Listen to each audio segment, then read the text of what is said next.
2025లో కూడా జర్మనీ రావచ్చా? Master studies కోసం గానీ, లేదంటే జాబ్ కోసం కానీ రావచ్చా అనేది చాలా మంది అడుగుతున్నారు. ఎందుకంటే చూస్తున్నాం కదా! మార్కెటింగ్ వచ్చేసింది ఫుల్‌గా జర్మనీ గురించి. 90,000 వీసాస్ ఇచ్చేస్తున్నారు. 400,000 జాబ్స్ అవైలబుల్ ఉన్నాయనేసి. బట్ కానీ ఇక్కడ అసలు రియాలిటీ ఏందనేసి చాలా వీడియోస్‌లో చాలామంది తక్కువగా మాట్లాడుతున్నారు.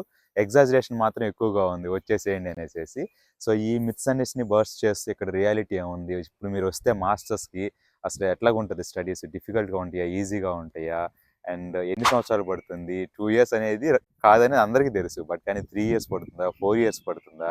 అండ్ అయిపోయిన తర్వాత జాబ్ వచ్చిద్దా? రాదా అసలకి? సాలరీస్ ఎలాగుంటాయి? ఏ ప్రొఫెషన్స్‌కి జర్మన్ లాంగ్వేజ్ అవసరము? జర్మన్ లాంగ్వేజ్ లేకుండా రావచ్చా కంప్లీట్‌గా? సో, ఈ డీటెయిల్స్ అన్నీ మాట్లాడడానికి నా ఫ్రెండ్ మోహన్ ఉన్నాడు. మోహన్ నేను 2019లో ఇద్దరము జర్మనీ వచ్చాము. తను అడ్వాన్స్డ్ మ్యానుఫ్యాక్చరింగ్ చదివాడు. ఈ డీటెయిల్స్ అన్నిటిని మాట్లాడుతూ నా మాటలు కాకుండా మోహన్ మాటల్లో తన జర్నీ విందాము. ఇప్పుడు దాకా ఈ 5½ ఇయర్స్‌లో ఏం చేశాడు? అండ్ ఎలాగ ఎక్స్‌పీరియన్స్ చేశాడు జర్మనీ అనేసి. సో, వీడియో ఫుల్‌గా వస్తుంది. లెంతీగా వస్తుంది. తన జర్నీ మొత్తం మాట్లాడతాను. ఈ వీడియో గనుక చూసారంటే మీరు క్లియర్‌గా మిమ్మల్ని మీరు నెక్స్ట్ 5 ఇయర్స్‌లో ఏం చేస్తారనేసి క్లియర్‌గా అర్థమైద్దనమాట. జర్నీ ఎలాగ ఉండబోతుంది మీ జర్నీ కూడా అనేసేసి. సో, స్కిప్ చేయకుండా కంప్లీట్‌గా చూడండి. మీకు ఏదైనా డౌట్స్ ఉంటే అడగండి. And as always please share the video with your friends and family who are planning to come to Germany. And let's start the video. So, Mohan అయితే ఫ్రేమ్‌లోకి వచ్చేసాడు. సో, ఫస్ట్ అతను అసలు ఎట్లా స్టార్ట్ చేశాడు జర్నీ అనేసి కొంచెం బ్యాక్‌గ్రౌండ్ డీటెయిల్స్ తెలుసుకుందాం. అండ్ అట్లాగే జర్మనీలో జర్నీ ఇనిషియల్ డీటెయిల్స్ తెలుసుకుందాము. సో, మోహన్ చెప్పరా నీ గురించి? Hi everybody. So this is Mohan. I'm from Bhimavaram మట, ఆంధ్రప్రదేశ్. సో నా స్కూలింగ్ అంతా భీమవరంలోనే చేసా. 5th వరకు తెలుగు మీడియం అండ్ దెన్ 6thలో ఇంగ్లీష్ మీడియం స్టార్ట్ చేసా. ఇంటర్మీడియట్ వచ్చేసరికి నారాయణ కాలేజ్ అండ్ బీటెక్ 2014లో స్టార్ట్ చేసా అన్నమాట. మెకానికల్ తీసుకున్నా. సో బిఫోర్ మెకానికల్ తీసుకునే ముందు ఏంటంటే మెయిన్ లైక్ ఇంజనీరింగ్ డాక్టరా అది ఇది అని చెప్పి రిలేటివ్స్ కూడా సజెస్ట్ చేశారు. I was like okay, mechanical తీసుకున్నాము ఎందుకంటే నాకు కార్స్ ఎలాగో ఇంట్రెస్ట్, ఎలా వర్క్ అవుతాయి, బైక్స్ ఎలా వర్కౌట్ అవుతాయి, ఏరోప్లేన్స్ ఎలా ఫ్లై అవుతాయి, నాకు చాలా ఇంట్రెస్టింగ్ ఉండేది అనమాట. సో నా ఇదితో నేను మెకానికల్ తీసుకున్నా. 14లో స్టార్ట్ చేసా. 18లో ఫైనల్ ఇయర్లో తెలిసిందే కదా, for every engineering college IT కంపెనీలు తీసుకొస్తారు, వెళ్ళమంటారు.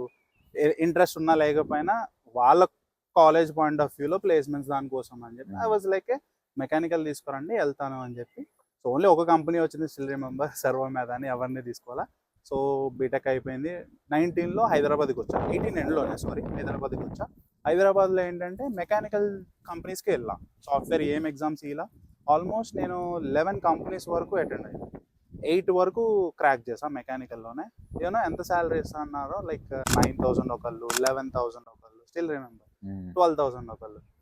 సో అప్పుడు నాకు అనిపించింది, నాకు బిగ్గెస్ట్ రియలైజేషన్ చెక్ వచ్చింది అనమాట. అప్పుడు ఏంటి, ఇండియాలో మెకానికల్ ఇలా ఉందా, లేదు అంటే మెకానికల్లో వెళ్ళాలి అంటే పిఎస్యూస్కి వెళ్ళాలా అని.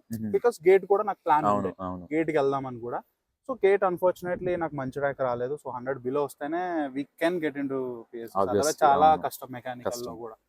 సో అలా అని చెప్పి ఇంకా వేరే వేరే కంపెనీస్కి ట్రై చేశాను. ఇంకా ఇలా కాదు అని చెప్పి మాస్టర్స్ చేద్దామని డిసైడ్ అయ్యాను. మాస్టర్స్ చేద్దామని డిసైడ్ అయినప్పుడు మెయిన్ ఆప్షన్స్ లైక్ అందరూ యూఎస్, కెనడా, యూకే అలా అన్నారు.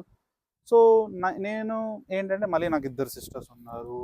నేను I need to think about my family as obviously well. మన middle class family middle class అన్ని ఫ్యామిలీ కదా, కన్సిడర్ చేయాలి కదా. వాళ్ళకి మ్యారేజెస్ అవ్వాలి. ఆ టైంలో ఇంకా మ్యారేజ్ అవ్వలేదు. అవును. సో అలాగని చెప్పి యూఎస్కి చూస్తే 40 lakhs మినిమం ఉండాలి అని అన్నారు. 30 to 40 lakhs depending on the country. So ఇలా కాదు, ఓకే జర్మనీ ట్రై చేద్దామని అనుకున్నాం. నాకు అప్పుడు ఇన్ఫర్మేషన్ ఇచ్చిన దాని ప్రకారం ఏంటంటే లైక్ కెరియర్ బ్యాక్లాగ్ ఒకటి కూడా ఉండకూడదు అది ఇది అని అన్నారు.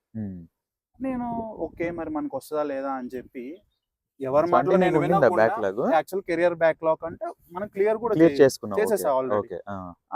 బట్ అలా అనేసరికి నేను మేబీ అవ్వదేమో అనుకున్నా. బట్ నేను నా రీసెర్చ్ మొదలు పెట్టుకోవడం ట్రై చేశాను.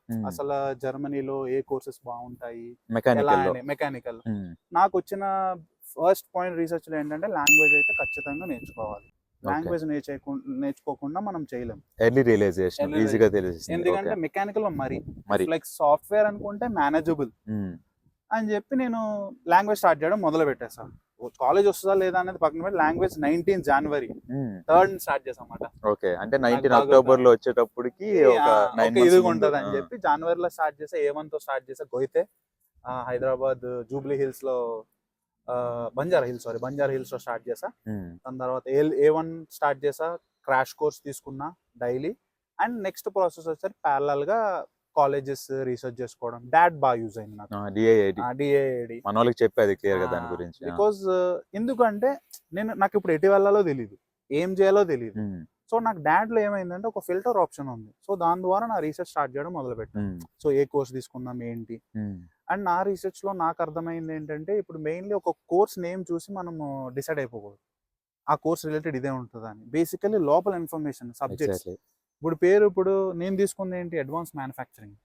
ఇప్పుడు అడ్వాన్స్ మ్యానుఫ్యాక్చర్ అంటే అన్ని మ్యానుఫ్యాక్చరింగ్ రిలేటెడ్ ఉంటాయి అని. But when going in to deeper materials related కూడా ఉంది, ఓన్లీ మ్యానుఫ్యాక్చరింగ్ ప్రాసెసే కాదు. అండ్ మ్యాథ్స్ కూడా ఉంది. సో అలాగా ఏంటంటే పేరు బట్టి డిసైడ్ అవ్వకూడదని నాకు ముందుగానే అర్థమైంది. సూపర్. సో అలాగా అప్లై చేస్తూ ఇంకా rejections is a part of thing అక్కడ అప్లై చేసినప్పుడు. సో A2 అడిగారు నా దానికి, A1 A2 ఉంటే ఇంకా మంచిది అని. సో అలాగా కోర్సెస్ ఎత్తుక్కుంటూ ప్యారలల్ గా లాంగ్వేజ్ మీద ఫోకస్ చేసుకుంటూ, వస్తుందో లేదో తెలియదు. ఓన్లీ ఇంటెన్షన్ ఏంటంటే నా ఫెయిత్ ఓన్లీ ఇప్పుడు జర్మనీలో మెయిన్ థింగ్ నాకు అక్కడ వస్తే నేను ఏది అనుకున్నానో అది చేయొచ్చు. ఫస్ట్ నా మైండ్ లో ఉండేది అప్పుడే. ఆ ప్రాసెస్ లో మైండ్ సెట్ అనేది చాలా ఇంపార్టెంట్. బికాస్ యుఎస్ లో ఇది ఏంటంటే జస్ట్ మనకి జిఆర్ఈ ఎగ్జామ్ ఎవ్రీథింగ్ తో అయిపోతుంది జస్ట్ మనకి. ఇక్కడ వచ్చేసరికి అంటే కంప్లీట్ ఓవరాల్ ప్రొఫైల్ చూస్తారని నా రీసెర్చ్ లో తెలిసింది. అప్పుడు ఓన్లీ కాలేజ్ మన బీటెక్ మార్క్స్ కాకుండా నువ్వు తీసుకున్న కోర్సెస్ లో నువ్వు ప్రీవియస్ గా ఏం చేసావు అంటే నీకు లెట్స్ సే ఇప్పుడు నేను బీటెక్ లో ఉన్నప్పుడు నా కోర్స్ ఎలా రిలేట్ అయింది, నేను చేసిందే మ్యానుఫ్యాక్చరింగ్ థీసిస్ ప్రాజెక్ట్ అన్నమాట. మెయిన్ బేసికల్ అడ్వాన్స్ మ్యానుఫ్యాక్చరింగ్ కి వాళ్ళ ప్రాజెక్ట్ మ్యానుఫ్యాక్చరింగ్ రిలేటెడ్ అయి ఉండాలి. దాని తర్వాత 2 types ఆఫ్ ఫిల్టరేషన్స్ ఉన్నాయి దీని అడ్వాన్స్ మ్యానుఫ్యాక్చరింగ్. ఫస్ట్ థింగ్ వచ్చేసరికి వాళ్ళు ఫస్ట్ సెట్ ఆఫ్ క్వాలిఫికేషన్ చేస్తారు బేస్డ్ ఆన్ ద ప్రాజెక్ట్ మాట. ఆ ప్రాజెక్ట్ నాది మ్యానుఫ్యాక్చరింగ్ రిలేటెడ్ అవ్వడంతో ఫస్ట్ పిక్ అయింది. సెకండ్ థింగ్ ప్రాజెక్ట్ మొత్తం పెట్టమంటారు. అసలు ప్రాజెక్ట్ ఏం చేసావు ఏంటి ఇన్ఫర్మేషన్, బేసికల్లీ ప్రాజెక్ట్ మొత్తం రిపోర్ట్ తెలుసుకోవడానికి. సో దాని తర్వాత ప్రొఫెసర్స్ దాన్ని ఫిల్టర్ చేసి మనకి then I got this seat August లో వచ్చింది. ఆగస్ట్ లో కన్ఫర్మేషన్ వచ్చింది. జూన్ లో ఫస్ట్ లేయర్ నేను మార్చ్ లో అప్లై చేసా. జూన్ లో ఫస్ట్ లేయర్ ఓకే చేశారు. మళ్ళీ నా థీసిస్ అడిగారు, నేను థీసిస్ సబ్మిట్ చేసా. దాని తర్వాత నాకు జూలై ఎండింగ్ లో ఓకే అని చెప్పారు. TU Chemnitz. దీనికి ముందే నాకు ప్రొడక్ట్ రిఫైన్మెంట్ అనే ఒక కోర్స్ కూడా వచ్చింది, అది ఫ్రైబర్గ్ లో. అండ్ ఇంకొకటి కైసెస్లాటన్ లో మెటీరియల్స్ రిలేటెడ్ ఒకటి వచ్చింది అనమాట. మెటీరియల్ మెటాలిక్ టెక్నాలజీ ఫైబర్గ్ లో వచ్చింది. సో ఈ 3 కోర్సెస్ వచ్చింది. దెన్ నేను అనుకున్నా ఓకే ఏది బాగా జాబ్ రిలేటెడ్ గా ఏది ఉండబోతుంది, ఏది తీసుకుంటే అడ్వాంటేజెస్ ఎక్కువ ఉంటాయని చెప్పి దెన్ రీసెర్చ్ చేయడం మొదలు పెట్టాయి. ఆ కన్సర్న్ రిలేటెడ్ కోర్స్ చేస్తున్న సీనియర్స్ ని కాంటాక్ట్ అవ్వడము ఎలా ఉంటది అని చెప్తే దెన్ ప్రొడక్ట్ రిఫైన్మెంట్ లో ఏం చెప్పారంటే ఒక అన్న నాకు నెంబర్ వచ్చింది. ఆ టైంలో నేను ఆల్రెడీ మాస్టర్స్ చేశాను బ్రో, మళ్ళీ ఇంకో మాస్టర్స్ చేస్తున్నా, నాకు దీని మీద జాబ్ దొరకలేదు అది ఇది అని. అండ్ ఇది కూడా ఏంటంటే దీని 90 credits ఈ కోర్స్ ప్రొడక్ట్ రిఫైన్మెంట్. సో నేను 120 credits చూద్దాము అని చెప్పి దెన్ అడ్వాన్స్ మ్యానుఫ్యాక్చరింగ్ తీసుకోవడం అయింది. ఎందుకంటే నాకు ఎలాగో థీసిస్ రిలేటెడ్ అవుతుంది అండ్ నేను కావాల్సింది కూడా ఉంది. ఏంటంటే డిజైన్ వైపు వెళ్ళొచ్చు, మ్యానుఫ్యాక్చరింగ్ సైడ్ వెళ్ళొచ్చు, సప్లై చైన్ మేనేజ్మెంట్ వైపు వెళ్ళొచ్చు. So wide variety of possibilities ఉంటాయి కదా అని ఇది చూస్ చేసుకోవడం తీసుకున్నాను. కానీ ఆన్ ద ప్రాసెస్ లో ఏంటంటే మనం నేను బ్యాక్ వెళ్ళి చూసుకుంటే మాత్రం mind set is very very important. ఎందుకు అంటే ఇప్పుడు అట్ ద ఎండ్ మనం లాంగ్వేజ్ నేర్చుకుంటున్నాం, లాంగ్వేజ్ కోర్స్ నేర్చుకుంటున్నాము, అప్లికేషన్ ప్రాసెస్ స్టార్ట్ చేస్తున్నాం. చాలా మంది నేను కూడా అనుకున్నాను ఒక స్టేజ్ లో, అరే నాకు ఇంకా కాలేజ్ సీట్ రాకుండా నేను ఎందుకు లాంగ్వేజ్ నేర్చుకుంటున్నాను, మేబీ ఏమైనా రాంగ్ స్టెప్ చేస్తున్నాను. కానీ నాకు అర్థమైంది ఏంటంటే ఇక్కడికి వచ్చిన తర్వాత నాకు రియలైజేషన్ అయింది ఆ లాంగ్వేజ్ నేర్చుకోవడం వల్ల నాకు చాలా అడ్వాంటేజ్ అయింది. ఎందుకంటే ఆ లాంగ్వేజ్ ఉండడం వల్ల నాకు కాన్ఫిడెన్స్ లెవెల్ వచ్చింది. అరే నాకు ఒక లాంగ్వేజ్ వచ్చి 3 levels కంప్లీట్ చేశాను. B1 కూడా ఎగ్జామ్ ఇచ్చా ఆగస్ట్ లోనే. ఎగ్జామ్ అయిపోయింది ఇండియాలోనే గోయితల్లోనే ఇచ్చేసా.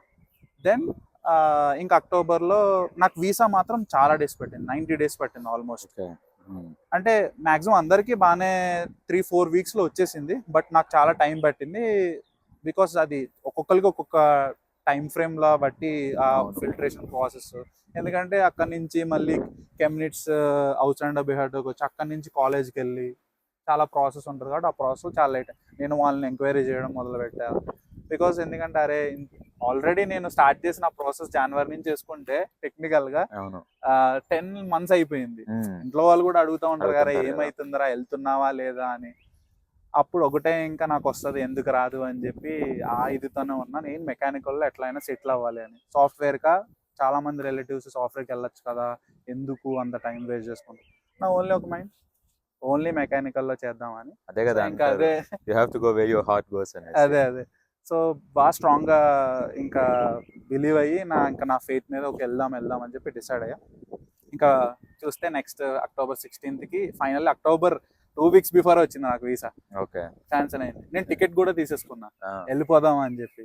ఓన్లీ ఓకే ఏదోలా వస్తుందిలే. October 2nd నాకు వీసా వచ్చింది. 16th ఫ్లై అయ్యామన్న పాస్పోర్ట్ ఇంటికి వచ్చింది. నేను అసలు ఫ్లైట్ ఎక్కడమే ఫస్ట్ టైం ఓకే బేసికలీ నా లైఫ్ లో Fantastic ఫ్లైట్ ఎక్కలేదు experience, ah? అసలు. ఇంకా నేను ముందు రోజు చూసా అసలు యూట్యూబ్ లో ఫ్లైట్ వాష్రూమ్స్ ఎలా యూజ్ చేయాలి ఏంటి అని ఎవ్రీథింగ్. బికాస్ నేను అసలు ఎప్పుడు Important ఫ్లైట్ రా. కూడా ఎక్కలేదు. అవును. ఎలా బిహేవ్ చేయాలి అవి కూడా నాకేం తెలియదు. సో అలాగ అన్ని చూసుకుని యూట్యూబ్ లో ముందు ప్రిపేర్ అయ్యి దాన్ని వచ్చేసా. రాగానే టెంపరేచర్ ఇస్ లైక్ చాలా చల్లగా ఉంది. నేనేమో నార్మల్ జాకెట్ తెచ్చుకున్నా ఇండియాలో. ఓకే అయితే మధ్యలో లైక్ వేరే బస్ చేంజ్ అవ్వాలి కెమ్నిట్స్కి రావాలంటే. ఫ్రాంక్ఫర్ట్ రీచ్ అవ్వగానే ఇమిగ్రేషన్ అన్నీ అయిపోయినాయి, డాక్యుమెంట్స్ అన్నీ పెట్టుకున్నా.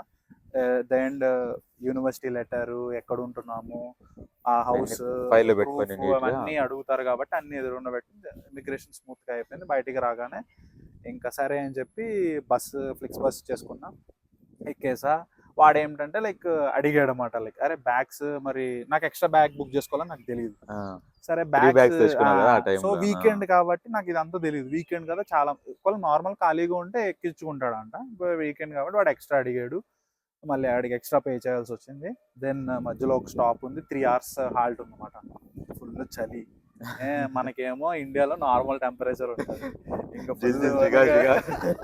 ఫుల్ చలి అయింది. ఇంకా దాని తర్వాత ఏంట్రా జర్మనీ ఫస్ట్ రోజు ఎలా ఎక్స్పీరియన్స్ ఉంది అని చెప్పి అసలు ఏంటి ఇలాగే ఉంటుందా మొత్తం అని చెప్పి భయపడి. నాకు ఎవ్వరూ తెలియదు అంటే కెమిస్ట్ లో ఎవరూ తెలియదు. మొత్తం అంతా ఓన్ గా ప్రాసెస్ చేసుకున్నా. ఆ Okay. టెన్షన్ అనేది చాలా ఉంది ఎలా ఉంటది అని. ఓన్లీ ఒక థింగ్ మైండ్ లో మాస్టర్స్ చేయాలి.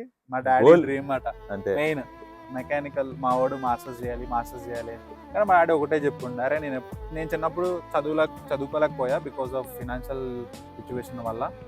అట్లీస్ట్ నువ్వైనా చదువుకో బాగా, నేను ఎంతవరకైనా నీకు చేస్తాను అనే ఇదితో ఉన్నా సరే ఇంకా అవన్నీ గుర్తొస్తుంటాయి కాబట్టి ఇవన్నీ ఇంకా అనిపించవు. సో అలాగా ఫస్ట్ రోజు కాలేజ్కి వెళ్ళి ఇంకా డాక్యుమెంటేషన్ ప్రాసెస్ అండ్ ఎవ్రీథింగ్ అయ్యా. ఫ్రెండ్స్ అయ్యారు తెలియదు. ఓకే వాళ్ళే మన వాళ్ళు తెలుగు వాళ్ళు ఉన్నారు. అప్పుడే కదా నిన్ను అవును. మీట్ అయ్యింది అవును. ఓరియంటేషన్ Orientation day, దగ్గరే అరే somehow తెలుగు అవును. వాళ్ళు తెలుగు వాళ్ళు అని చెప్పి అందరం అలా కలుసుకున్నాము. అప్పుడు ఒక కాన్ఫిడెన్స్ వచ్చింది. అరే మన వాళ్ళు కూడా నాలాగా కూడా వచ్చిన వాళ్ళు ఉన్నారు అని. ఉన్నారు. ఆ కాన్ఫిడెన్స్ అది బూస్ట్ అయ్యి రోజు క్లాసెస్కి వెళ్ళడం నార్మల్గా. And exams point of view వచ్చేసరికి క్లాసెస్ అన్ని బాగా అటెండ్ అవుతున్నా. బట్ ఎగ్జామ్లో మన ఇండియాలో ఉన్నట్టు లేదు మాట. అంటే మన ఇండియాలో అంటే అరే So, ఇలా ఒకసారి ఒక ప్రాసెస్ రీక్యాప్ చేస్తాను నేను. చెప్పు. ఇంట్రడక్షన్ అంతా క్విక్ గా కాకుండా ఎక్స్టెన్సివ్ గా ఇచ్చాడు, బట్ కానీ చాలా యూస్ఫుల్ ఇంట్రడక్షన్ అనేసి. సో మీరు సజెషన్స్ చూసినట్లయితే వీడు మోహన్ ఓన్ గా చేసుకున్నాడు ప్రాసెస్. అట్లాగే కోర్సెస్ కొన్ని అడ్మిట్ వచ్చిన తర్వాత కన్ఫ్యూజ్ అవ్వకుండా ఎలా సెలెక్ట్ చేసుకున్నాడు, జాబ్స్ ఏముంటాయి అనే పర్స్పెక్టివ్ నుంచి థింక్ చేసి అలా సెలెక్ట్ చేసుకున్నాడు కోర్స్ని. అట్లాగే అవి చేసిన ఎవరైతే సీనియర్స్ ఉన్నారో ఇక్కడ వాళ్ళని కాంటాక్ట్ అయ్యి వాళ్ళ ఫీడ్బ్యాక్ తీసుకొని అట్లాగే సెలెక్ట్ చేసుకున్నాడు. చూసారా ఎన్ని టిప్స్ ఉన్నాయో వాడు చెప్పిన ఇంట్రడక్షన్లో. ఇంకా అక్కడి నుంచి పోతే ఇక్కడికి వచ్చేసిన తర్వాత, జర్మనీ వచ్చేసిన తర్వాత ఫ్రెండ్స్ చేసుకోవడము ఇది చాలా ఇంపార్టెంట్. మీకు ఫ్రెండ్స్ ఉంటే వాళ్ళు మీకు ఎంతగా హెల్ప్ చేస్తారంటే it's not just from education perspective అనే కాదు, మీరు ఉన్నప్పుడు మీ ఎక్స్పీరియన్స్ ఏదైతే ఉన్నదో అది కంప్లీట్గా డిఫైన్ అయ్యిద్ది అనమాట. మీరు ఫ్రెండ్స్ లాగా కాదు, ఒక ఫ్యామిలీ లాంటి ఫ్రెండ్స్ వచ్చారంటే మీకు ఇట్స్ అ ఫెంటాస్టిక్ ఎక్స్పీరియన్స్ ఇట్లా అబ్రాడ్కి వచ్చినప్పుడు మీకు. అండ్ వాళ్ళే తర్వాత ఫ్యామిలీ కూడా అవుతారు బేసిక్, ఎందుకంటే మన ఫ్యామిలీ దగ్గర ఉండరు కాబట్టి. అండ్ చూస్తే ఒకసారి మళ్ళీ చూడండి ఇంట్రడక్షన్, ఎన్ని సజెషన్స్ చెప్పాడు. లాంగ్వేజ్ నేర్చుకోవడం దగ్గర నుంచి కానివ్వండి, మైండ్ సెట్ ఎలాగ ఉండాలి, ఎట్లాగా రెసిలియంట్గా ఉండాలి, గివ్ అప్ చేయకుండా ప్రాసెస్లో. మీకు తెలియదు అడ్మిట్ వచ్చిదా రాదనేది, కానీ వాడు 9 నెలలు ప్లాన్ చేసి అదే దాని మీద కూర్చొని 3 లెవెల్స్ జర్మన్ లాంగ్వేజ్ వాడి ఫీల్డ్లో మెకానికల్కి లేకపోతే కష్టం అని తెలుసుకొని ఇండియాలోనే చేసి వచ్చాడు. దాని బెనిఫిట్స్ ఇక్కడికి వచ్చిన తర్వాత కంప్లీట్గా రీప్ చేశాడు అనమాట. అంటే కంప్లీట్గా చూశాడు దాని గురించి.